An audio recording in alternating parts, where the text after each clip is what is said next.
welcome to Career Center. I'm Kimberly White, Executive Director of the Community Career Center, a resource center located in Naperville for people in career transition. Career Center will bring human resource professionals and other experts together to provide job search tips to assist you as you search for your next success.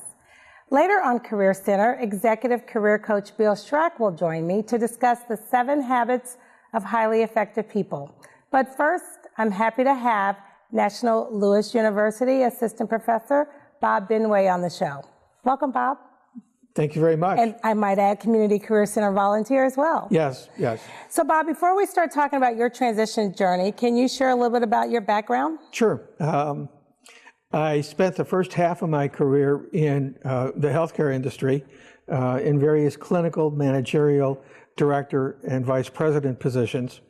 And the second half I've spent in higher education, and I've taught courses in business management, healthcare administration, and I also worked in the dean's office as the associate dean of the College of Management and Business for about 6 years. Okay, good. Have you always been at National Louis for your higher ed? Okay. About almost 20 years now. Oh, okay, yeah. Wow. Well, great. Well, we are thrilled that you have joined us at the Community Career Center and get to meet one-on-one with our job seekers.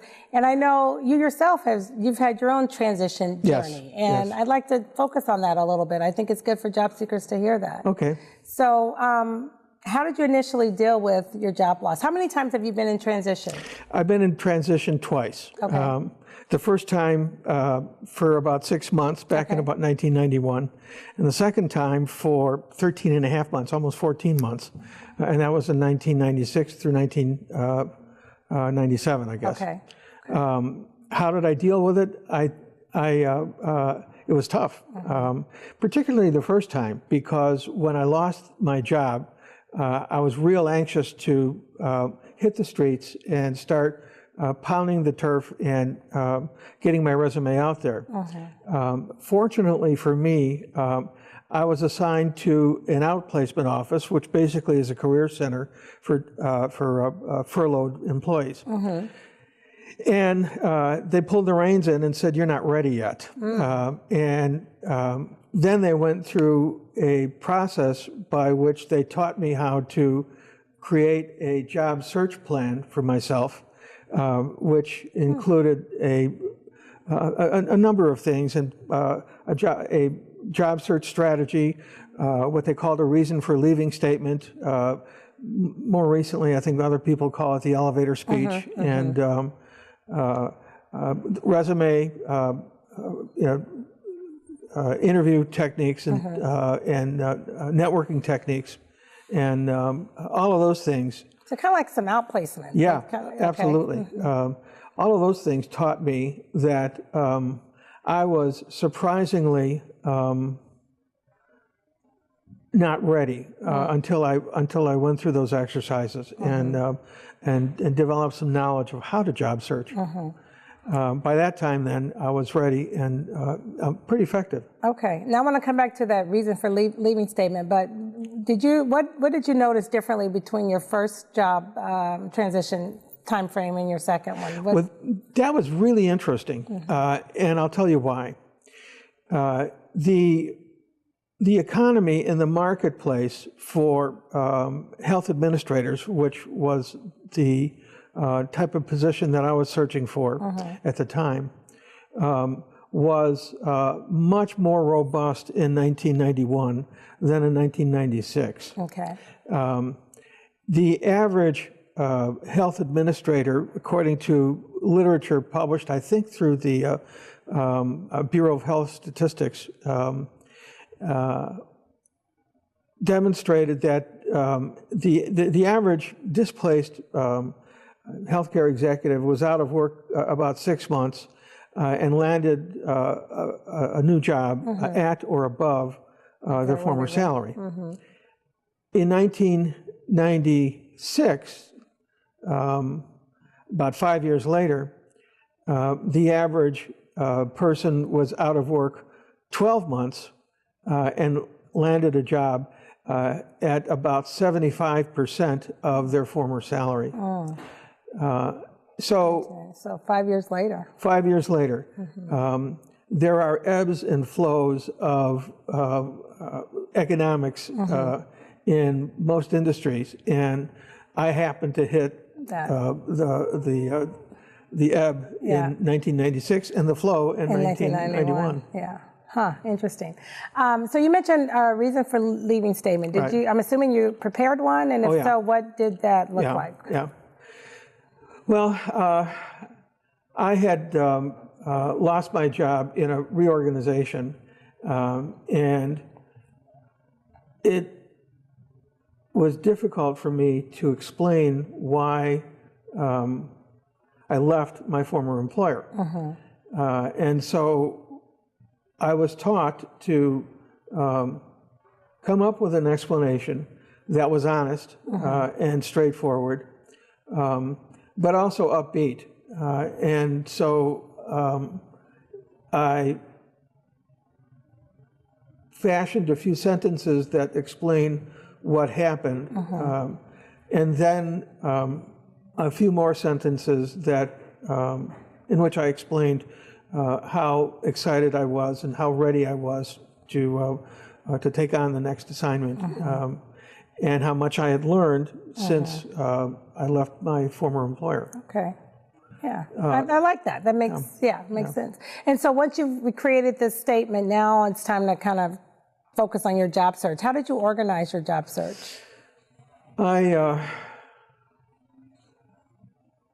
attended a seminar when I was in outplacement that was entitled Job Search as a Business Model.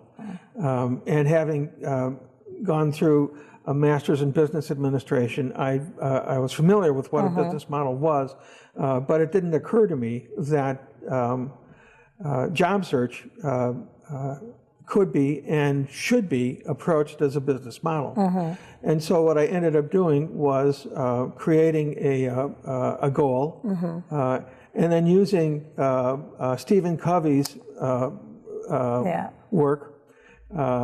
I think you're going to interview someone about that. One of his 7 habits was plan backwards, essentially. Plan with the end in mind. And so what I did was to envision the type of position that I wanted, and then I planned backward to come up with steps, basically a project management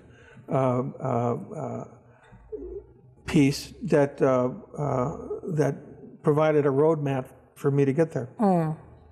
Very good. Yeah. And so timely that we're going to be talking about the 7 habits here in just a few minutes. So what was the hardest part of your job search?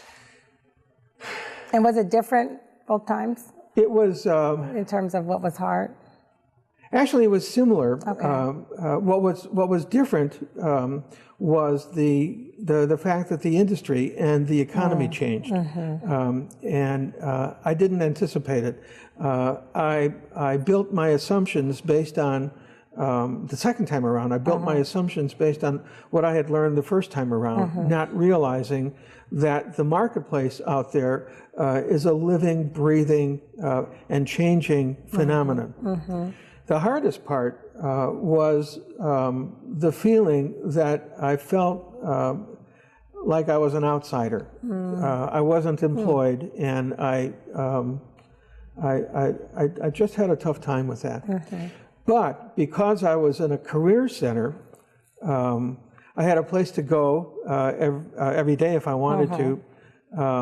And thank God, I didn't realize what I did not know until I went to the Career Center and learned how to conduct an effective job search. That's one of the reasons why I want to continue volunteering at the Career Center in Naperville, because there I encounter all the time members who think that they know how to job search, and they really don't. But they really don't. Yeah. So what was the most, or was that the most surprising aspect of your job search, finding? Actually,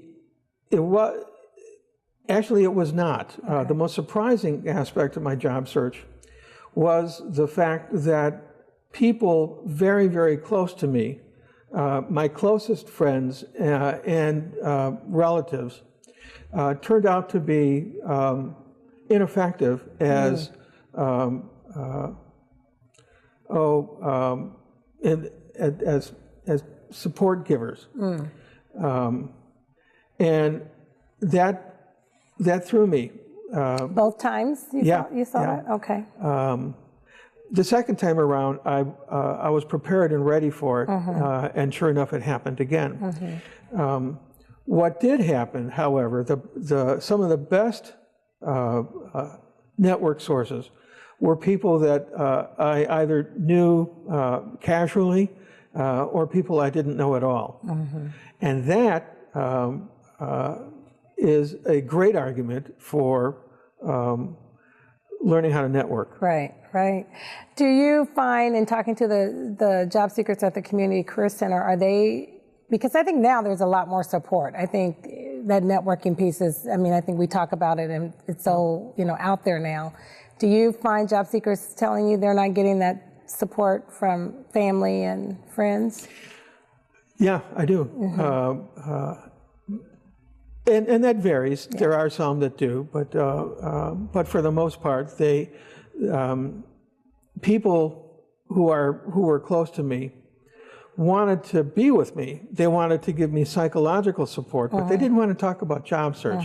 They wanted to talk about more pleasant things. And it took me a while to understand that, but once I did, then I was okay with it. You're okay with that?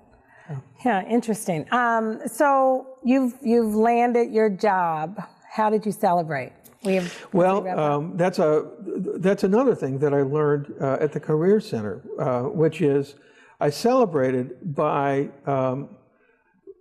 writing to every person on my network list. And I did a couple of things. The first thing I did was to thank them for all of the help and advice that they had given me. And the second thing was to inform them that I had landed a new job and that their help and advice was instrumental in helping you do that. In helping me do that. And that's great advice to anyone, right? It is because it's very futuristic. Yeah, yeah.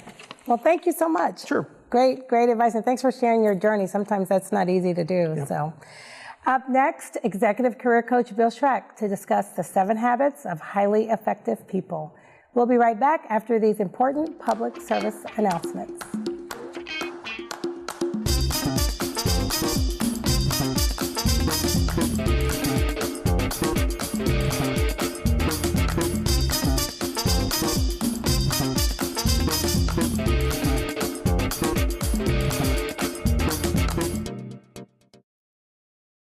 So, I'm kind of new here, but I've noticed a trend. My human does this funny thing where she goes around and gets all my toys, and then she hides them in that basket by the door. But it's always the same basket, and it's always in the same place. And then she acts so surprised when I find them, but, she's putting them in the same basket. Again. It's like, hello, that's where you put it last time. You were the worst at hide and go seek. Good things happen at the Forest Preserve District of DuPage County. Experience more than 25,000 acres where native plants and animals make their home. Discover the scenic beauty of over 60 forest preserves containing forests, prairies, and wetlands. Explore the wonder of changing seasons along 145 miles of trails. Get outside and discover the good things that happen when you visit DuPage Forest Preserves. The Forest Preserve District of DuPage County, where good things happen. If you drive buzzed, it could cost you around $10,000. You'll face major legal fees, major fines, and steep insurance penalties. You could lose everything. Nothing kills a buzz like getting pulled over for buzz driving, because buzz driving is drunk driving. Welcome back to Career Center. I'm Kimberly White, and I am happy to have on the show Executive Career Coach Bill Schrack. Bill, welcome. Hi, Kim. Thank you so much for having me on the show today. Thank you for being on the show. And before we delve into our topic, let's share a little bit about who you are to our viewing audience. Okay. Well, I'm a husband of 30 plus years. Congrats. I have 2 adult children, both in the medical profession. Very good. And I've been a career coach now at various locations around the Chicago area for the last 18 months. Okay. And I started my career in the medical business as a student at the University of Wisconsin. I became a paramedic, and I worked the 4 12-hour shift rotation back in the 70s, and worked from 5 p.m. till 5 a.m. 4 days a week. Okay. And from there, I then went to work for Bristol Myers. And while at Bristol Myers, I met a wonderful friend, Stephen Covey, who recruited me. You actually met him? I met Stephen. He recruited me, and then I went to work for one of his companies, teaching time management, while he was doing his final research on the program we're going to talk about today, which is the 7 Habits of Highly Effective People. Very good. I did not know you had met him. I Or flew you knew with him. him. You worked with him. Close friends. Yeah. Very nice. Where did you get that idea to do this? Well, as I indicated, I was a paramedic in college, and so I kept volunteering as a paramedic. And what I found, Kim, is there were multiple cases presented to us with individuals that looked like they were having heart attacks. And we had some suicidal patients. And in most of those cases that weren't heart attacks or suicides, it was a result of having lost their job. And I was looking for a way to help prevent that. And it dawned on me as we looked at Stephen's research that time management has a clock or a watch as its logo, whereas the 7 Habits has a compass. And if we could realign an individual's compass, their road through transition would be smoother and much more effective with a better outcome. Wow. So what is the workshop based on? What is? It's based on Stephen's 20 years of research on the 7 habits, or the focus of what makes us, what we do every day. So for instance, 90% of what we do every day is habit. I'll ask you this question. What happens when somebody moves the wastebasket under your desk? Where do you throw the paper? Yeah, under my desk, right, on the floor. And you probably are annoyed. It creates cognitive dissonance. And so Stephen was able to identify 7 very specific habits that were worked on the continuum of life, if you will, and found if we could help instill those in individuals, they had a much calmer outlook, they interacted well with others, and were much more pleasant. And if you think about that, in the job-seeking world, that's what employers want. They want people they like to be a part of their team. So that's how this whole thing started. Wow. So why 7? That's an interesting question that has been posed many, many times. What Dr. Covey found is there's this continuum of maturity that we go through. When we're born, we're totally dependent. And that dependency will stay many times through the college years. And it's, as you think about it, the individuals are always saying, I need, I want, I must have. If you have a college student, you know that well. Right? Then you move, the next step is from dependence to independence, where it's I can do this. I will do this on my own. Watch me. The next and final step is interdependence, which is we working together, collaboratively, communicating well, and using the ability to help others in what they do. So throughout that continuum, the first 3 habits are helping people move from dependence to independence. The second 3, or habits 4, 5, and 6, move from independence, interdependence, and then get you ready for interdependence in the workplace. And the 7th habit is renewing the saw, or sharpening the saw, renewal of our body, mind, and spirit. So it kind of comes full circle then. It does. It does. So can we share the 7 habits? Absolutely. I mean, I brought a chart because it's not just 7 habits. It's 7 habits adapted to what we need to do when we go through a job loss. Because there's no question about it. A job loss creates anxiety, depression, all the things that will impact our family and our personal health. So the first habit is, think of it in today's world. This was written 30 years ago, but it's so applicable today. Absolutely. The first habit is to be proactive. In today's terms, it is, you're the programmer, okay? The second habit, begin with the end in mind, simply says, write the program and figure out where you want to be. Then the third of these first 3 habits is first things first. That's time management. And again, we're going to use a compass, not a clock. And that's going to help us figure out where we want to be. It's the old Cheshire Cat. These first 3 then get you to the... They take us from dependence to independence. Then the next habits, I call that managing ourself, because it's self-management is really. And once we've gotten to that point, and we do that in career centers, we help people understand, and your previous guest said it so well, that people aren't ready to go back to work, and they need some assistance, and it's so much fun to do that. So before you talk about the next 3, so time management, when you're talking about time management or these first 3, you're also talking a little bit about self-management as well. Exactly. And that's all tied in. Everything's tied in. Now that second 3, habits 4, 5, and 6, the first one is think win-win. And that is, we don't want to win at the expense of another individual. And so what we do is in the Career Center is we create a job search work team where we work collaboratively to buoy everybody up and hold everybody accountable, if you will. Then the next habit is seek first to understand and then be understood. Many people don't listen. They only listen in order to be able to respond. Whereas if they can listen to understand before they respond, that creates a whole lot of trust, especially in a work environment. And then the 6th habit is synergize, meaning the ability to put 1 and 1 together and come up with 3 or 4.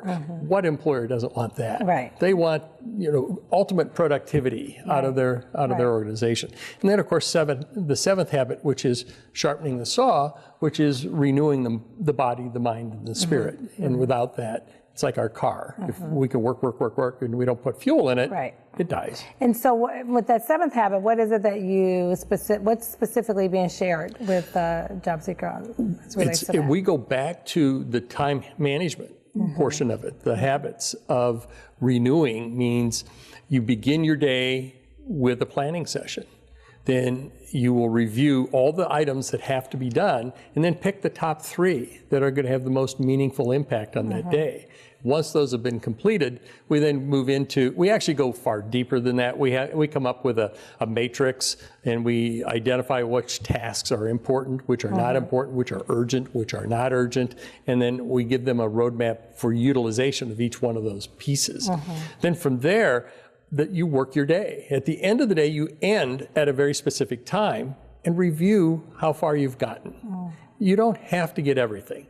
And you just take what's left and figure out a way to get it into tomorrow or the next couple of days. And then the evening, you actually schedule time with your spouse, your significant other, your children. Those are other items of the day that cannot be forgotten. Right. Because you become bankrupt. And that's not, you don't want to bankrupt your family. Right. So. No, that's good. And so then what about, so with this workshop, what, if someone's kind of on the fence, I don't know if I want to do this, and what will someone gain from going through this workshop? I probably can answer that better by saying what they're not going to get. Okay. This is not a fluff class. We have a lot of fluff classes that we'll put on once a quarter just because they're fun. But this is a workshop. The individual will, number one, we do an assessment. We put a big mirror up. Some people don't like what they see.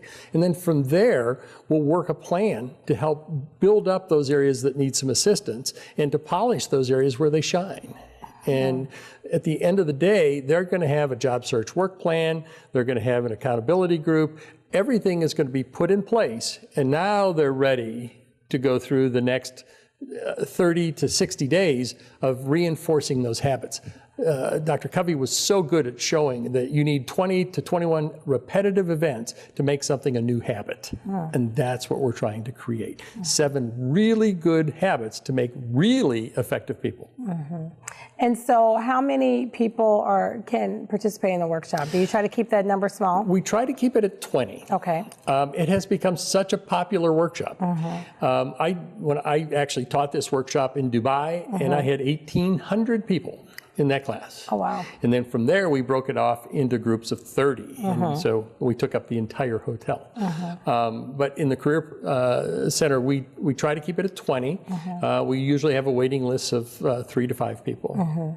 And the intro class is 4 hours. Okay, I was going to ask that next. But it actually then continues for the next 2 months with coaching sessions that are built into the job search work plan. Okay, and you guys do the job search work teams up there? Yes, we do. Yes, we do. Okay. So what are attendees saying about this workshop? Number one, they didn't know what hit them, but they're thankful that they were able to go through the exercise. I had a young lady that went through a workshop 2 weeks ago who came back and said, it's the best workshop I've ever had. It should be the foundation of a job search work team. Others have just said, can we do more? Because it truly is a long process. It's not something that you can just read, and because we know 60% of what you will learn will be lost in a matter of a week if you don't reinforce it. If you don't reinforce it. Right. Very good. That was lots of great information. Well, thank you very much. And I know you're going to be doing your workshop over at the Community Career Center. Yeah, well, it's scheduled in a couple weeks. Yeah, and we'll get you on the quarterly. And I can only imagine you and Dr. Covey sitting around talking about this book 30 years ago. We had way too much fun. I'm sure. You have to share some stories with me later. We will do so. Thank you again. Thank you for coming on the show. I also want to thank Bob Benway for joining me on this month's edition of Career Center. And to our television audience, if you're unemployed, underemployed, or seeking a career change, visit the Community Career Center at 1815 West Dill Road, Suite 900 in Naperville, or search us on the web at www.communitycareercenter.org to learn more about the resources available to you as you search for your next success. Thank you so much for watching.